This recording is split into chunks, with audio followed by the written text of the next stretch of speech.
People First Radio is a program about people, the society in which we live, and issues related to health and wellness. Welcome to People First Radio. I'm Joe Pugh. A collective of Canadian scholars, artists, and activists are trying to get people talking about food insecurity. The Hungry Stories Project says food insecurity is a problem of policy and it can't be solved by food charity. They say that research shows that the best way to reliably reduce food insecurity is for the government to implement policy changes that foster greater income security for low-income Canadians. Food insecurity is on the rise, according to Statistics Canada, with data suggesting that close to 1 in 5 individuals experienced moderate to severe food insecurity in 2023. A new graphic novel from Hungry Stories Project members Diane Day and Amanda White aims to talk to kids about the issue of not having enough to eat. Called Shy Cat and the Stuff the Bus Challenge, it follows the story of an elementary schooler and her friend who's going through some food insecurity himself, while their class takes part in a school food drive. I reached out to the collective to talk about it, which led to a conversation with Elaine Power, a professor at Queen's University in Kingston, Ontario, who has spent her career studying the problem of food insecurity. Today on the program, we bring you that conversation. My name is Elaine Power. I'm a professor in the School of Kinesiology and Health Studies at Queen's University in Kingston. And how do you approach talking about the issue of food insecurity when you're talking to kids? Well, as you know, this conversation was prompted by the publication next week of a new graphic novel called Shy Cat and the Stuff the Bus Challenge. And that a project came directly out of an inquiry by a colleague about resources for kids for food insecurity. So I've been working in the food insecurity research area for 30 years. It's a bit discouraging at this point. I'm about to retire, and I would say, although we now we know a lot more about food insecurity and what causes it and how to fix it. The only thing that's really changed over 30 years is that things have gotten much, much worse. So that's not a great way to end your career as a researcher.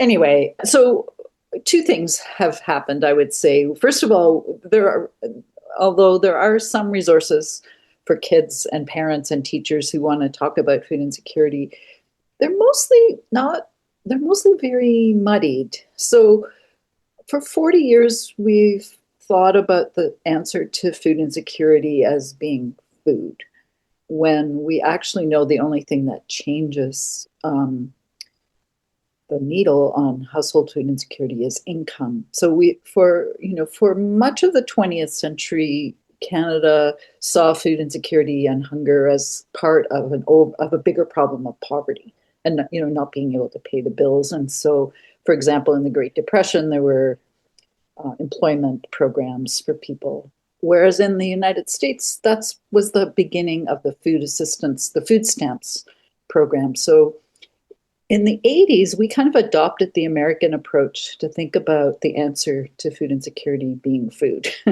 And that's been problematic for 40 years. So it's really kind of messed up our thinking about what to do about this. So the resources that are available to talk to kids, sorry, this is a long and rambling answer, but really include that confusion of food as the solution to the problem. When we know that food obviously is a stopgap. If you're hungry or if you don't have enough food to put on the table, of course you want to feed people, but the longer term and the bigger solution is actually income.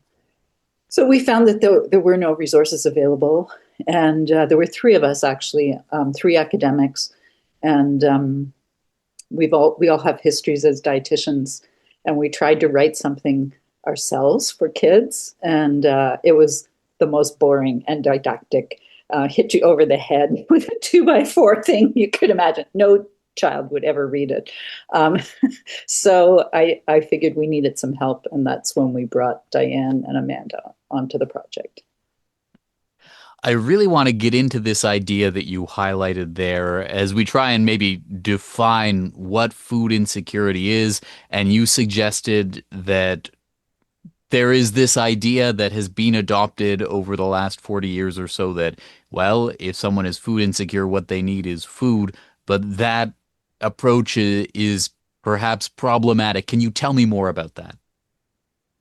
Yeah, so the rise of food banks in Canada, I'm old enough to remember when we didn't have food banks. The first one came to Canada in 1981 in Edmonton, and then through the 80s just kind of spread like, well, no offense to food bank volunteers and operators, but kind of spread like a virus across the country in the 80s, which coincided with a change in how we think about the role of government in Canada and in other Western countries, what academics call neoliberalism, the idea that government is actually a problem and we need to turn to the market to do everything. And when the market can't fix the problem, like in this case, you turn to community organizations. So food banks kind of stepped up. I mean, I think they stepped up because volunteers, especially ordinary Canadians, can't imagine if you have resources. It's hard to imagine that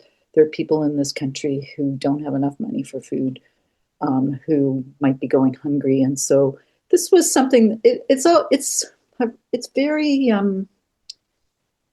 I think it's really satisfying to imagine that you could actually provide food to help someone who is hungry. So it's very gratifying kind of sense of, being a good person that you've provided food to someone. But the underlying problem is about income wages not keeping up to the cost of living, and really inadequate social safety net that's been destroyed, I would say, over the last 40 years. High housing costs.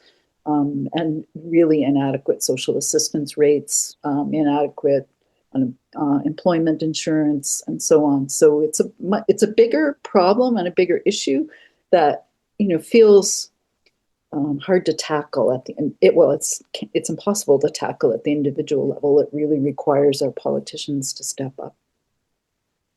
Now, how do you approach having conversations about that or trying to bring awareness about that when I imagine there could be a sort of a sensitivity involved where if food banks disappeared tomorrow, there would be so much suffering and so many people are putting so much effort and resources into trying to better people's lives through them. How do you approach trying to tackle the systemic issue that if we were living in an ideal society, there would be no need for food banks without, people who contribute a lot to food banks kind of maybe not taking offense, but some people do, actually. Well, perhaps that. But I would say lots of kind of executive directors of food banks or food bank associations are completely on board. And especially over the last few years, since the pandemic, rates of food insecurity have skyrocketed. We have at least 1 in 4 households in Canada now being food insecure. And along with that, the demand at food banks has skyrocketed at a point when resources have shrunk. So food banks themselves are really have really, like the Food Banks Canada and other kind of organizations of food banks have really stepped up and said, we can't do this anymore. This is, we're at the breaking point. We don't have the capacity to meet this demand. And what we know from research is that probably about 4 out of 5 food insecure households never go to the food bank. So this demand that we're seeing at the food bank level, although it's doubled since the pre-pandemic time, it's still only reflecting probably about 20% of the actual need in the country. And the other problem with the food banks is that even though it's a stopgap, it doesn't change. It doesn't mean the household isn't food insecure. It's kind of like putting a Band-Aid on a big gaping wound, and it's a stopgap. So I think, some people, it's nothing against volunteers or the good intentions of the food bank, but the problem is much, much bigger than food banks can ever address. You suggested that it can be hard for people who aren't food insecure to understand what it is like to be food insecure. What are some of the points you think it's most important to understand about what that experience could be like? Oh, that's a good question. I don't think anyone's ever asked me that before. um, I think if you're comfortable, if you have a material comfort, that you're middle class and you've never had to worry about it, I think it's hard to imagine the indignity of. I think food banks have become a symbol of hitting bottom, like where you're really stuck. You have nowhere else to turn, and I think lots of well-intentioned middle-class people think, if you're at that point, you should just take whatever you can get and be grateful for it. But we're all most of us like to give, but we don't like to receive. And so to kind of have to take your cap in hand and go to the food bank, you usually have to provide documentation of your income, your like bank statements, documentation of how big your family is. You can only go usually once a month. There's limitations on how often you can go, how much food you can get. In the interviews that I've done with people over the years, people will say they went once and they decided that other people were in more need than they were, and they weren't that off. So they would leave the food for the people who really needed it. I've heard that so many times. I'm just going to leave it for the people who really need it. Which I think flies in the face of what economists say, kind of mainstream economists would say, if you're giving something away for free, then anybody will kind of go and pick it up. But the food bank food is so symbolically laden with failure, as a person, that you failed in our society, that some people would rather go hungry. It changes if you have kids. Obviously, most parents will do almost anything to make sure their kids don't go hungry. But for, adults, lots of them would rather go hungry. You're listening to People First Radio. I'm Joe Pugh. My guest is Elaine Power. She's a professor at Queen's University in Kingston, Ontario, in the School of Kinesiology and Health Studies. She spent her career researching food insecurity, which is the subject of our conversation today. Power is part of the Hungry Stories Project, a quintet of Canadian scholars, artists, and activists focused on the issue of food insecurity. A fellow member of the project, Diane Day, has written a graphic novel to introduce kids to the topic. It's called Shy Cat and the Stuff the Bus Challenge, and it's one of the threads we're touching on in today's conversation. Could you tell me a little bit about, over the course of your career looking at food insecurity, how you've been able to engage with that on the level of the human being, and how you've been able to talk with people about their own experiences with food insecurity and what that has revealed to you?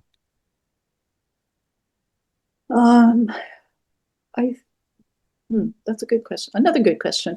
I've been doing research on, as I said, on food insecurity for about 30 years, and usually interviews. But I would say, also just in conversation with people, and sometimes in reaction to public talks that I've given.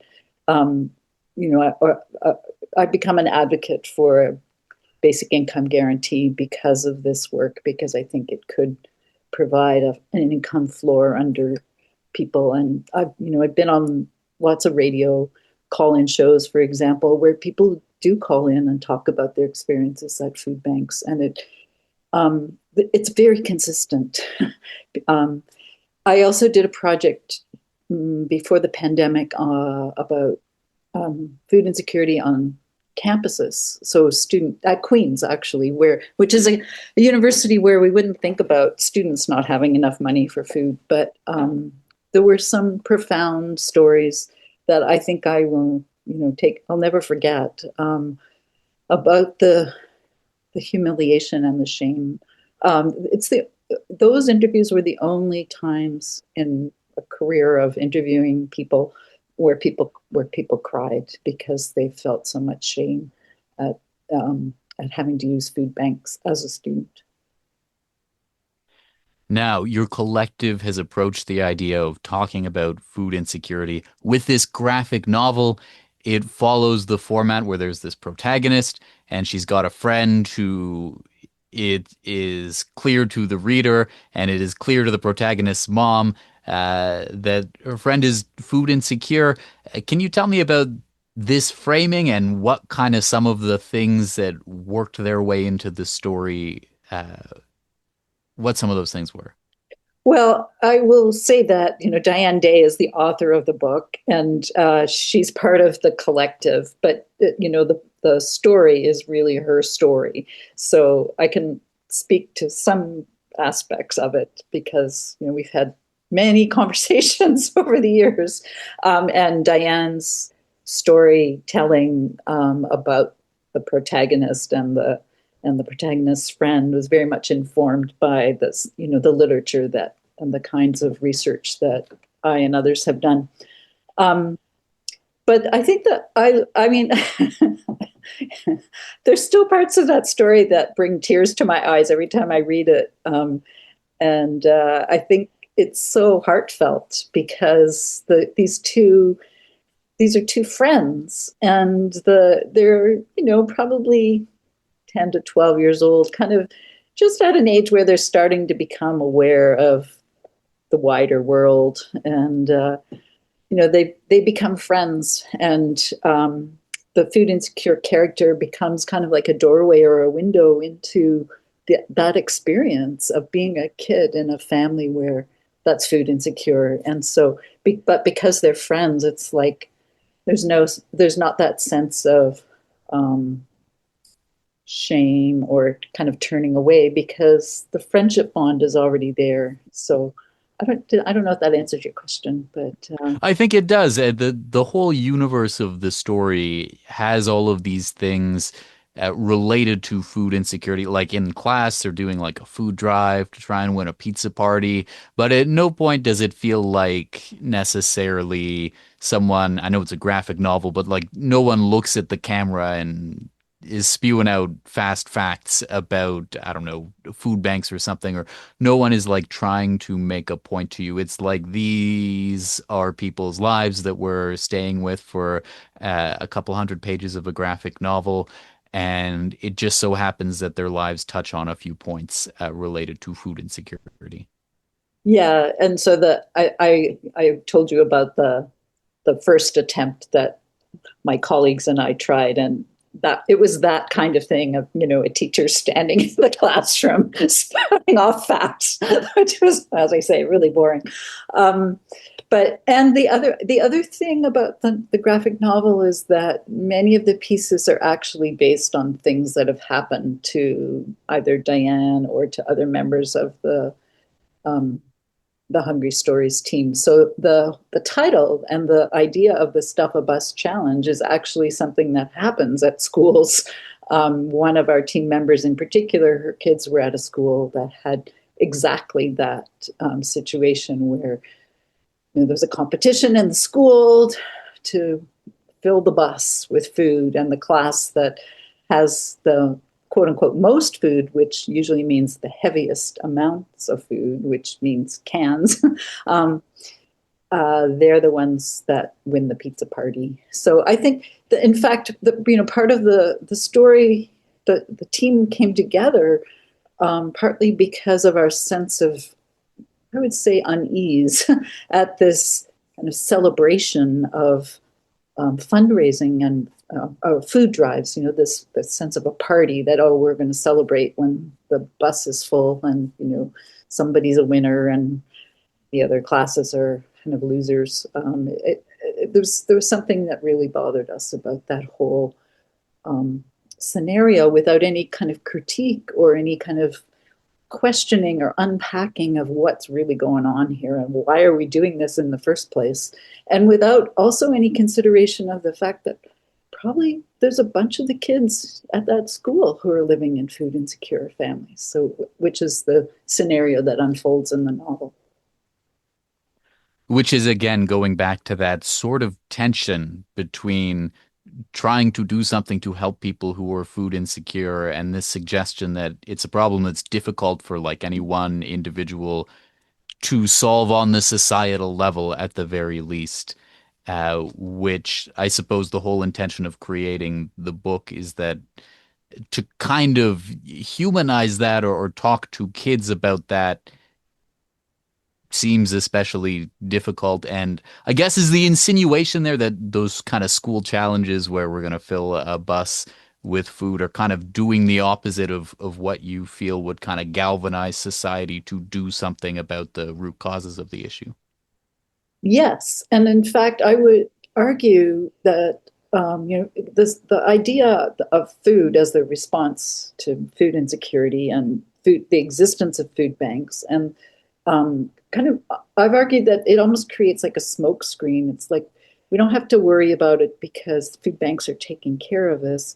And I think, in addition, with the kind of the food drives at schools, it's a pedagogical tool. It's a way of developing young people, kids and young people into certain kinds of citizens who take individual responsibility for making sure that others in the society don't go hungry when we know it's a structural problem. So I mean, you go to the grocery store as a kid with your mom, and you pick out some foods, put them in the grocery bin, in the grocery cart. I mean, again, if you're lucky enough to have the resources to do that, the kid takes it off to school. It's like how we've come to learn about what it means to be a good citizen in our society. It's like, oh, you buy some extra food. One of the problems, I think, is that you never get to hear the story. Like we put food in the bin at the grocery store or at the school, and it's gone, and we assume it's helping someone, but it's like we never get to talk to the people who are on the other end of that, or to hear their stories. And that was part of the impetus for the novel as well, to get a more intimate and personal story about what's going on. And it's never like someone in the book says, man, the food bank is the wrong way to go about doing this or anything. In fact, it almost felt kind of like authentic to my experiences of what I remember in school 20 years ago is that there would be a food drive. You might bring in a few things to contribute to the food drive. There would be a prize at the end. You'd be kind of briefly excited about the prospect of winning that. And then some other class dominated in a way where you never had a chance. And then you just kind of felt like, oh, okay, well, that's another thing that happened. But then, so there's that piece on the collective society level. But then on maybe the individual level, we also see, so there's this protagonist. Her friend is obviously food insecure. He's always coming over to her house, and her mom is always kind of looking out for him, giving him some extra snacks or like making sure that maybe the whole family comes over for dinner once in a while. So, what could you tell me about that side of things in the story? Um, that's one of the parts that always makes me cry. The first time that the food insecure kid comes over and gobbles down 3 bananas at a time, and the protagonist thinks this is rude, and the mom says, no, rude is just hungry sometimes. uh, and yeah it, so I think those kind of that's a personalized relation. It's a relationship where people are caring for each other, which feels different than putting a can of food or a box of spaghetti noodles into a food bin or a food drive, which is much more impersonal. It's like, oh, look at the good thing I've done. I'm going to help somebody, not be hungry. Whereas in the novel, when you have that, those um, exchanges of care. That's about care. Like I would think kindness and care, like really caring about someone and someone's well-being or a family's well-being. And that feels really different to me, and I think is at the heart of the what food bank volunteers would like. Well, maybe they would like to do. I don't know. Or certainly maybe that's where food banks came from, or some food banks came from initially, was that idea of actually caring for other people. But I think they've evolved to serve too many other purposes. It's like, as I say, they've become ways for us to show that we're good citizens. They've become places where food companies can dump products that they can't sell. It's a place where, we send our food that would otherwise go to landfill. So it's like they've taken all these layers. That food drives become team building exercises where everybody's like rah going to compete with other teams, whether it's in the workforce or in the classroom. So that feels really, really different than um, feeding your friend and providing snacks to a hungry kid. There's also another smaller thread to the story of this idea of a community garden, and I'm wondering if you could tell me maybe where that fits into this whole picture of food security.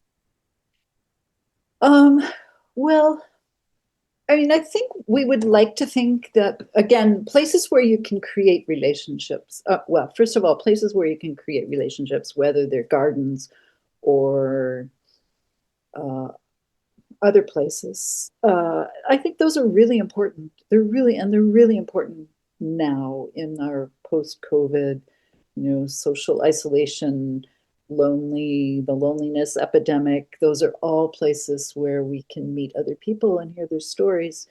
They're, I mean, it's really sad. It can't be really satisfying to grow food. I do it myself.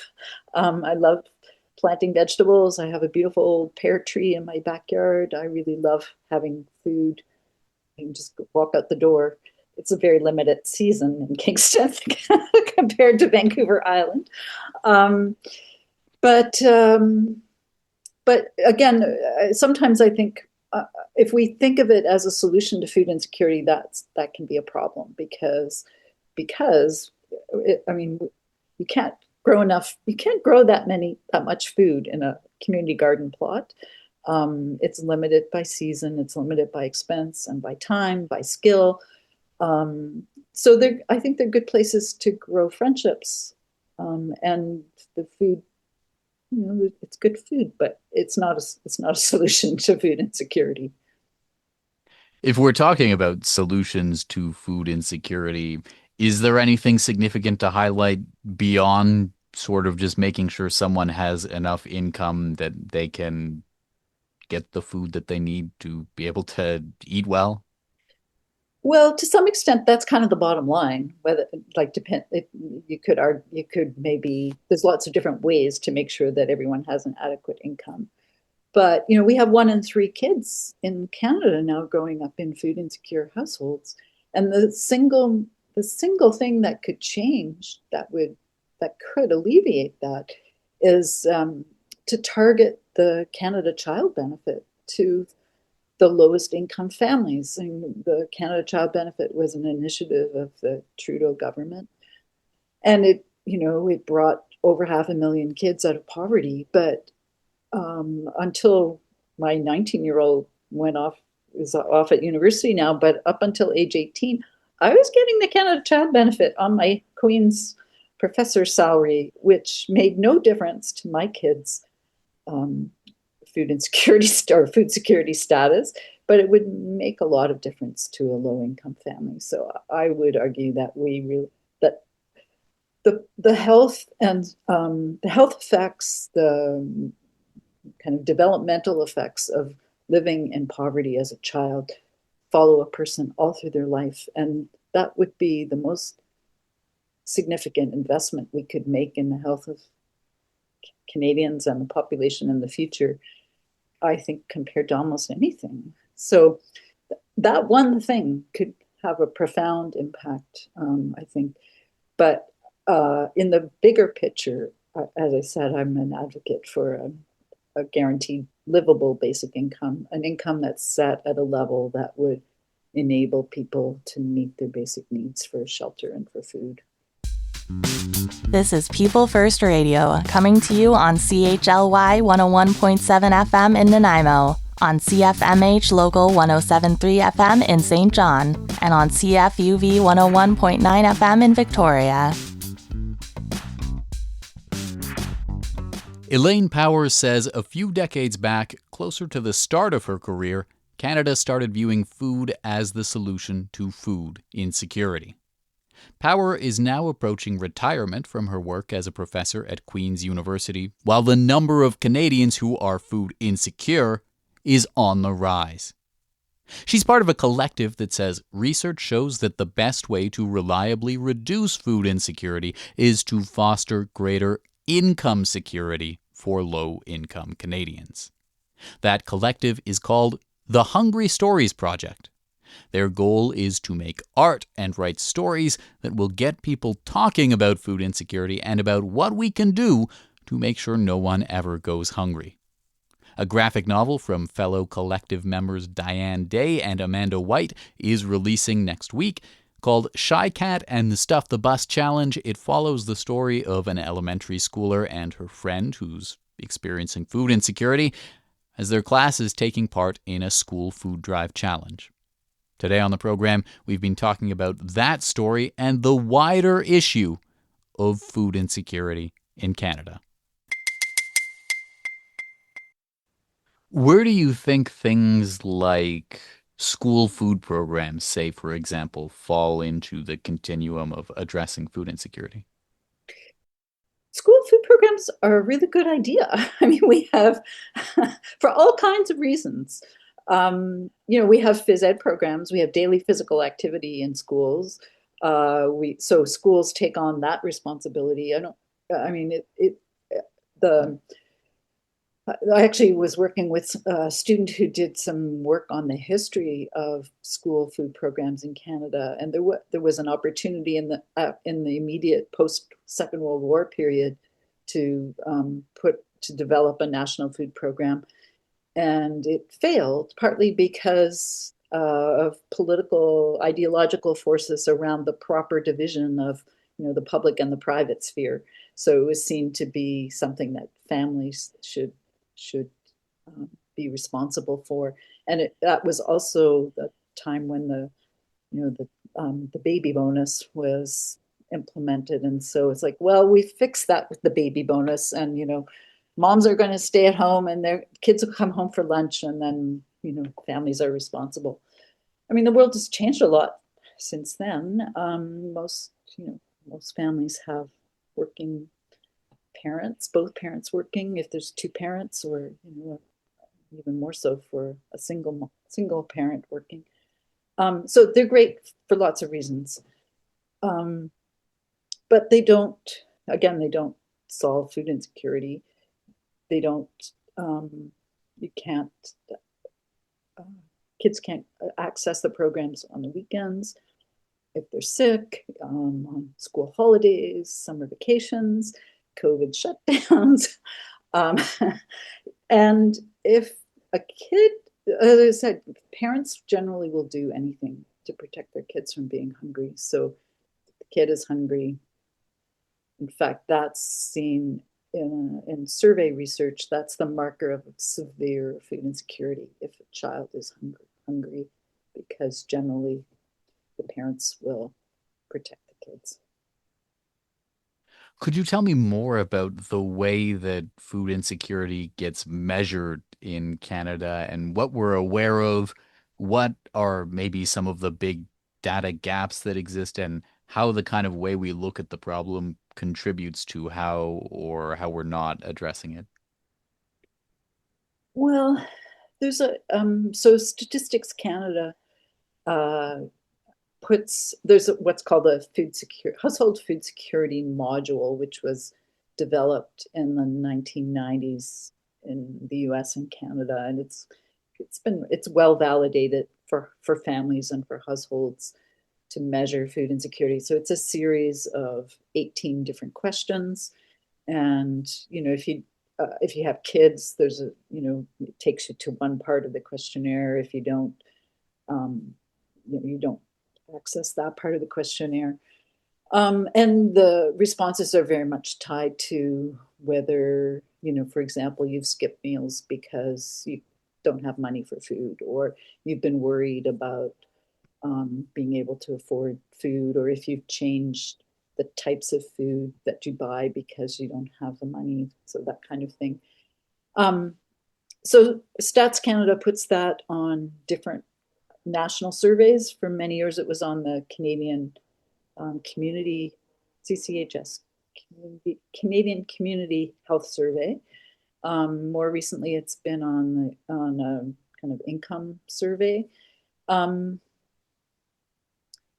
I don't know that there's a problem so much with the measurement of food insecurity or our knowledge of what changes it. There's some pretty strong research now. The gap seems to be getting politicians to pay attention and to take it seriously. So, as I said, 30 years of research, it's very robust kind of research, body of research now, but it's like the politicians are, have their ears blocked and their eyes covered, and they don't want to hear, they don't want to know. It's yeah. So it's pretty frustrating. That was part of the reason, our rationale for targeting kids. It's like, okay, they're not, we'll get them early, and maybe 30 years time when they're in politics, they'll actually pay attention.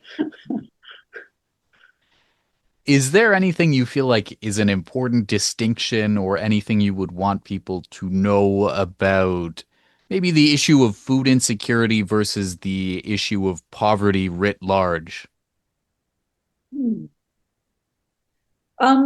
Well, I guess maybe to emphasize the point that food insecurity is part of that bigger problem of poverty. So people, I'm sure it's no surprise to you or your listeners that you pay the rent or the mortgage first. The landlord and the bank are only not going to put up with you postponing your payments or making only partial payments for very long. People then so that's kind of the first thing. So shelter, a roof over your head. Then people start. It's like there's a household budget, and food is part of it, but it can be more flexible than some of the other components of the budget. So maybe some months you do go to the food bank, or some months you cut out all the fruits and vegetables, or you have one bag of apples, and once they're gone, they're gone. So your family invites you over for a meal, or you sell some possessions, or you go bottle collecting and take them to the to get reimbursed. So there's other strategies that people have, or maybe you pick up an extra shift at work. Sometimes people will steal food because that's the only thing they know how to do to keep their families from going hungry. Sometimes women resort to prostitution to make some extra money so the kids aren't hungry. So the budget is a household budget, and food is part of that. I'm not sure if that answered your question, but I think it does. You've talked about the history of food insecurity and the Canadian response to it a few different times today. You've mentioned that circa 30 or 40 years ago, there seemed to be a shift towards more of a focus on food as the solution to food insecurity, as opposed to income support as the solution to food insecurity. You've also talked about the Second World War as being a somewhat pivotal time in the Canadian government response to food writ large. I've got a book here. It's called Food Will Win the War. It's by a University of Guelph professor, Ian Mosby. I think one of the things that stuck with me the most from that was He presented that there was a distinction. There were kind of two schools of thought at the time of reasons why people might not be food secure. And one school of thought was people don't have the resources to become food secure. And one school of thought was, well, people need more education around nutrition. And the other thing from that time period that he highlighted was that during the Second World War, there were actually a number of price controls imposed on food in Canada to keep the cost perhaps artificially low, and that those controls proved to be really quite popular, maybe surprisingly popular among people, but the situation did not persist once the war ended. Is there anything you think it's important for people to know about maybe that part of the history of food insecurity in the timeline and how it's led us to where we are today? Yeah, I love that you brought up that book. It's one of my faves, and so obviously, if you're a history buff, it's a really interesting book, and it's well researched. The idea that people just need more education still persists. So people think, well, they just need budgeting skills, or they just need to know how to cook, or you need to know how to take rice and beans and eat rice and beans for 6 days a week, because they're cheap. And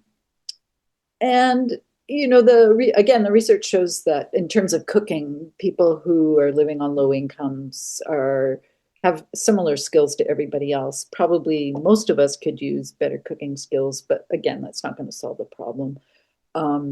Similarly, there are probably some examples of people who could use better budgeting skills. But many of the people that I've interviewed and others have interviewed have the most amazing budgeting skills. Oh my gosh, like to go to the grocery store and kind of keep track mentally of the costs and what they're going to the cash register and getting a subtotal and then putting things back when like figuring out which is the luxury treat that maybe they'll put back if the total is too high. But it's kind of astounding, and the mental space that all that work takes up is phenomenal. So there's actually some research out of the US that suggests that living in that kind of deprivation is equivalent to a 13 or 14 point IQ drop, because it takes up so much energy to and it's so stressful to live in those kinds of conditions. So people's budgeting and coping skills would automatically improve if they had more money to work with, just for that reason alone. And we know in Ontario, the public health units actually have a mandate to do a costing of a nutritious basket, kind of basic nutritious basket of food. And many health units will put that together with average costs of living and look at various scenarios of household combinations and income sources. And what's clear over and over, especially for families on or individuals on social assistance, is that the amounts are so inadequate. And in fact, in many provinces, they put people in deep, deep poverty. It's just, the numbers just don't add up. It's just impossible. So the whole kind of, again, that feels like a bit of a smokescreen. Oh, they just need education or they need better budgeting skills. It's impossible. The other thing that you mentioned that I think is really interesting, and as a historian, as a history buff, you would probably know that doing reading around that, the Great Depression, Second World War, the post-war period, it's like people, we collectively as a country went through this very intense period of deprivation in the Great Depression, and then had that experience of coming together and working together to defeat evil in the Second World War, and coming out of that had this sense that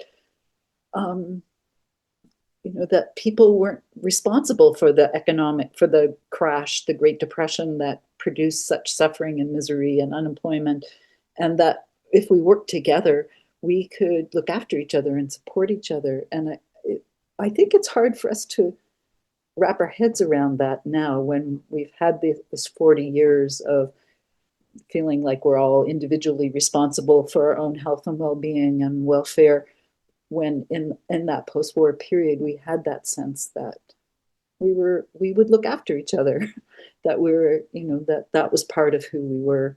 And of course, there's lots of problems with that in terms of racism and, who gets included in the we.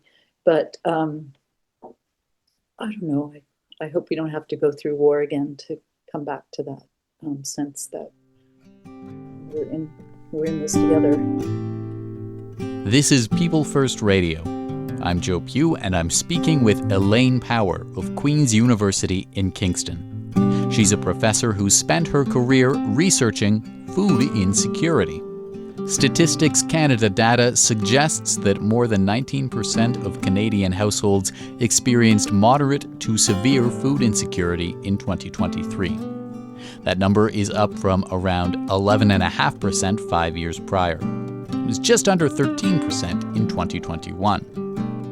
The data comes from a survey module featuring 18 questions about food insecurity. A family is experiencing moderate food insecurity if they compromise in quality and or quantity of food due to a lack of money for food. A family is experiencing severe food insecurity if they miss meals, reduce food intake, and at the most extreme, go days without food. We'll post a link to that Statistics Canada data report in the show notes of the online version of this episode. Now back to my conversation with Queen's University professor Elaine Power. Is there a sense that food is obviously essential for life and like one of the most important and universal things out there, and so a conversation about food insecurity or a conversation about any of today's problems out there can on some level be linked to food insecurity or the price of food or the availability of food? Is there does that sometimes go under the radar? Yeah, I think it does. And you just also reminded me, one of the people who might listen to this show who's in Qualicum Beach, his name is Graham Riches, who's a retired social work professor from UBC. And a lot of his work has been around the kind of helping us remember that we signed international agreements and covenants through the United Nations to uphold the right to food. And, again, coming out of the Second World War, the 1948 Universal Declaration of Human Rights said that we all have a right to an adequate standard of living that includes housing and food and clothing and healthcare and so on. I mean, there's lots of people who, the post-Second World War global order has certainly fallen apart, and, many people would argue that the UN is increasingly irrelevant. But through that post-war period in the late 1940s and into the 60s and early 70s, at least at some level, we agreed that we signed on to these agreements, Canada, that, that everyone in this country has a right to an adequate standard of living. And that Graham's work was very much about bringing that out of the shadows and reminding us. Part of the problem is that there's no enforcement mechanism to ensure those rights. And of course, in Canada, the other problem is that those declarations and covenants were signed on at the federal level, but it's the provincial governments that are responsible for Social Security. So that always makes things more complicated. I'm not sure Daniel Smith would be too happy about ensuring a right to, no provincial governments would be very happy about ensuring a right to food. Not Doug Ford, not the Premier of BC. So I don't know what it will take to bring us back to that idea that, why are we here, and what's our economy for if it's not to look after each other? So if we do flash back to the present moment, to 2026, and the starting point of our conversation is the idea that there's this graphic novel that's trying to introduce to kids the issue of food insecurity, and maybe, not directly, but maybe they get reading between the lines, and it's asking some questions about things like, I don't know, school food drives. Uh, we've talked about the idea that it's going to be hard to solve society's problem on your own as an individual. What do you think an individual can take away from this conversation or from these concepts and then do something with in a positive way? Well, that's $1 million question, isn't it?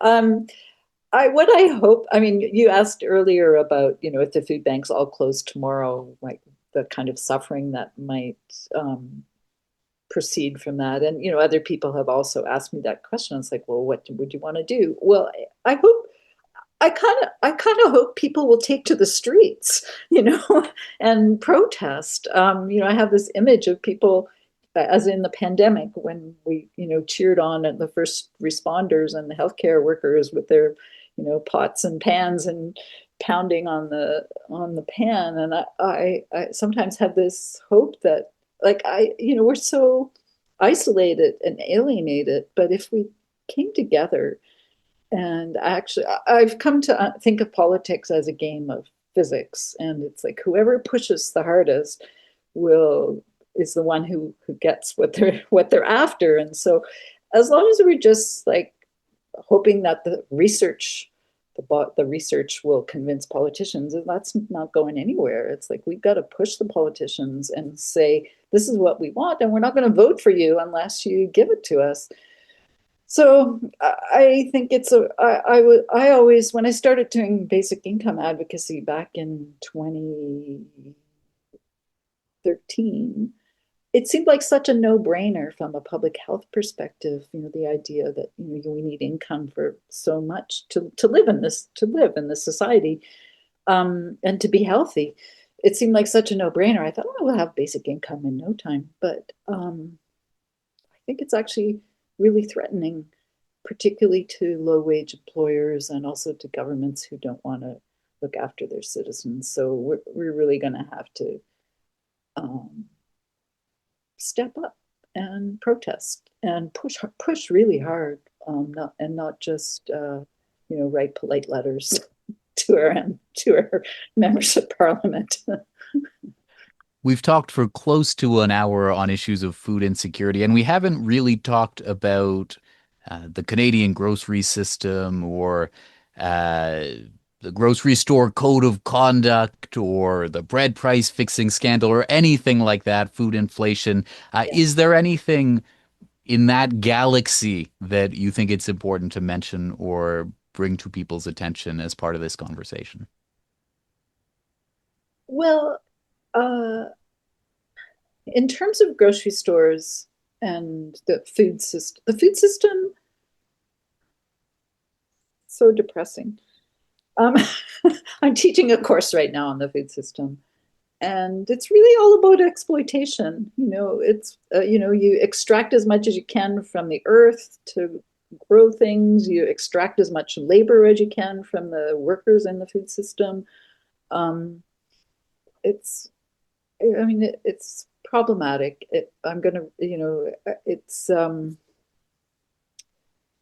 When it comes right down to it, capitalism is a bit of a problem, partly because it exploits the earth, it exploits the human and non-human animals, all in the name of profit, and it's unsustainable and it's incompatible with a society in which we care for each other and look after each other. So. But our political system seems to be now organized around supporting the free market and corporate interests. So I think for example, the bread fixing scandal is an example of a whole political system in which corporations get to do kind of whatever they want, and when with some limits, but not that many limits. We have a grocery store industry where there's like 4 players that control almost all of the grocery store market, and they can kind of do whatever they want. The whole food system is like that, from seeds and agricultural chemicals, and through to the retail marketing. It's very, very distressing, very problematic. I think it's related to food insecurity in the sense of, the part of the exploitation is not paying, for example, grocery store workers an adequate wage, or restricting the number of hours that they can work, so that they don't get benefits. So it's related to food insecurity, but in a bigger, kind of broader analysis of capitalism and our whole kind of political structure. Is there anything else you think it's important to bring to the conversation today on this? Oh, this has been it's been really, thanks for the opportunity to rant and reflect. You've asked some really good questions, and I think I probably, they've been really thoughtful questions, so I don't think there's anything else I want to add. Well, Elaine Power, thank you very much for taking the time to speak with me today. You're most welcome. Elaine Power is a professor at Queen's University in Kingston, Ontario, in the School of Kinesiology and Health Studies. She's also a member of the Hungry Stories Project, a collective of Canadian scholars, artists, and activists focused on the issue of food insecurity. That's it for the show today. You've been listening to People First Radio. I'm Joe Pugh. Thanks so much for tuning in. I hope you can join me again next week. People First Radio is a community media project of Vancouver Island Mental Health Society and produced in Nanaimo, British Columbia. The opinions expressed do not necessarily represent the views of Vancouver Island Mental Health Society or its broadcast partners.